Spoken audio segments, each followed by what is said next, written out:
Hello everybody and welcome to Pay360. My name is Tyler Pay. I'm a journalist here at the Fintech Times and I'm very happy to be joined here by Payal Dalal of Mastercard. Payal, how are you? Hi Tyler, it's nice to be here with you. So I'm Payal Dalal. I'm Senior Vice President for Social Impact for International Markets at the Mastercard Center for Inclusive Growth. That's really fantastic. Well, thank you so much for taking the time to join us here today. It's lovely to see our logos together. It was meant to be Totally. a match made in heaven. So we've literally just started the conference. We're here very early, day one. What's your initial thoughts of the conference so far? Well, I think there's a lot of buzz, Tyler, which is really exciting. From my vantage point, which is all about ensuring that we realize inclusive growth and everyone benefits from economic development, I think payments are crucial as an industry, and there's such innovation and there's such opportunity to use payments to drive inclusive growth. And I think the buzz and the excitement and the energy is really embodied in this room around the agenda of how do we use payments and this technology to make the world a better place. Exactly, and I think Mastercard are very much at the center of that right now, and they've got a very big presence here at the conference. You do at every conference I've been to, so it's kind of no surprise, but it's lovely to see you here. Why don't we dive into a little bit about what Mastercard is up to at the moment. You've got the Mastercard Strive UK program. Maybe you can tell us a little bit more about what that is and what that hopes to achieve? Yeah, absolutely. And maybe just taking a little bit of a step back, Tyler. So the Center for Inclusive Growth is the philanthropic hub of Mastercard. And what we believe is that Mastercard cannot succeed in a failing world. So it's in our interest, really, to ensure that economies are growing and that growth is inclusive.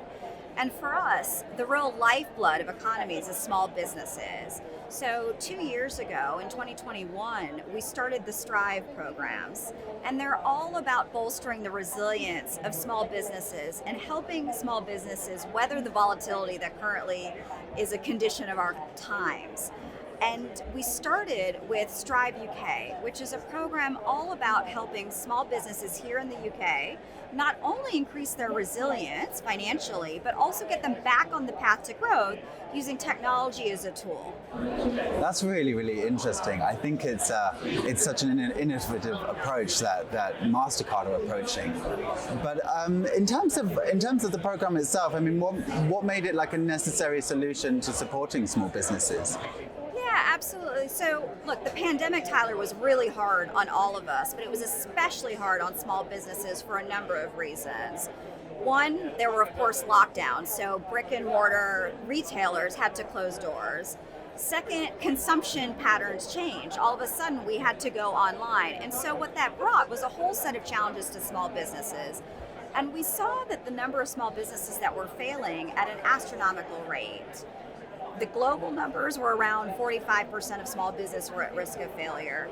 It was about the same here in the UK. And so what we wanted to do with the Strive program was really help small businesses weather the volatility of the pandemic and start adjusting to the new normal, which is the digital economy. And what we knew is that there were a lot of support systems here in the UK to help small businesses, but small businesses are time poor and they're cash poor. So what we wanted to do was make it easy for small businesses to find the resources, the support, the mentorship, the coaching that they needed and make it quick and easy. Because if you think about digitalization, it's such a vast area, right? And if you're a small business, you don't know where to start. Both my parents are entrepreneurs. They run businesses. My dad has a business of 3 people, my mom of 2 people. They don't have time to look to see, okay, what software do I use to digitize my inventory, or how do I adopt invoicing, right? And so small businesses across the world, and here especially in the UK, just needed some support to figure out what to prioritize, how to do it, and just a lending hand to help them on the way. Absolutely. I mean, I fully agree with you from my standpoint of what I've observed from what Mastercard are doing.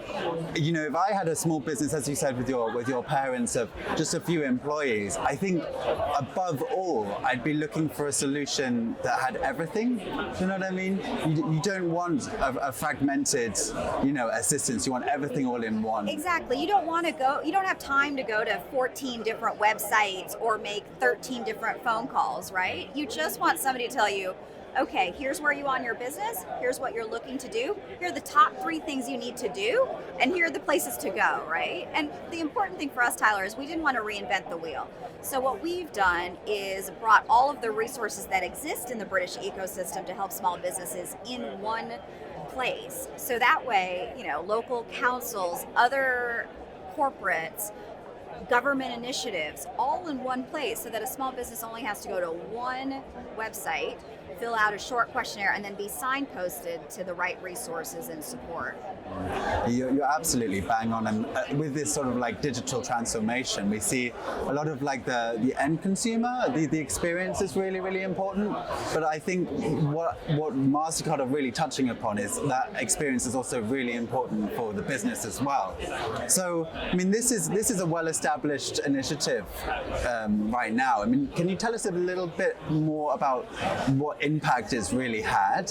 Yeah, absolutely. So when we launched in 2023, Tyler, we set out to support 650,000 British small businesses. And the impact we were looking to drive was to increase their resilience, so their ability to weather that volatility, and put them back on the path to growth. And whether that meant making more money, investing more in their business, hiring more staff. So far we've reached over 500,000 small businesses, which is incredibly amazing and really shows the appetite, I think, for that program. And when we're interviewing small businesses, because measurement is incredibly important to us, what they're saying is, yes, they are selling more. Yes, they do feel more resilient. Yes, they are feeling more comfortable hiring new employees. So there is real impact, which of course is going to have a fantastic multiplier effect on the British economy. That's really, really fantastic to hear those figures and to hear about the success of the initiative. I think with such a promising history today, I'm really excited to see what the next few months and years will look like for the Strive initiative. In terms of, you talk about the digital economy and the effects of the pandemic. I mean, it's undeniable the role of digital now in running a business of any size. Absolutely. But specifically in terms of like small businesses, why do you see technology use as being so important among that demographic of the industry? Yeah, I mean, the way I look at it is there's a digital imperative. Often you hear digitize or die. And I think, unfortunately or fortunately, depending on your perspective, that is the case. And so for small businesses, they do have to keep up with consumer demands and consumer behaviors that are evolving and that are becoming more and more digital. And so it's incredibly important for small businesses to embrace this acceleration to digital and to see the upside, right? It's not digitalization for the sake of digitalization, right? It's digitalization for helping small businesses make more money or diversify their customer base or create more efficiencies. So if you think about a small business who might be brick and mortar, by setting up on e-commerce, they're diversifying their customer base. By digitizing their inventory, they're generating more data insights so they can be more deliberate about their procurement and their buying. By accepting digital payments, they're giving consumers more choices in terms of how to pay. And so there's a real imperative, and part of the challenge is just helping small businesses understand not only the imperative, but then where to start, and that they don't have to digitize all at once, right? You start with something that's going to really make impact and that's really going to drive a business case for a small business, and then you build on that. I think that's one of the main crucial elements that Mastercard have realized, and you were probably one of the first to realize as well, is yes, this technology is really, really beneficial. You understand it and I understand it because we're at the core of the industry. If you're running a a small business, it must be pretty overwhelming, really, to start using this technology. It's overwhelming. So I think there are a few factors, Tyler. One is it's costly, right? Because a lot of technologies are made for larger businesses, not micro and small businesses. So it's really costly, and the investment's up front, right? And so that's challenging. Secondly, there's a behavior change component. It's scary to adopt new technology. It's scary to change the way you do business. And so one of the things that we're doing to try to overcome some of these barriers is we're pairing small businesses with other small businesses that are a little bit more advanced on their digital journey. Because look, they're not necessarily going to trust you and me to say digital is the right thing to do, but they're going to trust their neighborhood or their neighboring shop to say, look, I started accepting payments and it's really increased my sales, or I've set up on e-commerce and I have a whole new set of customers.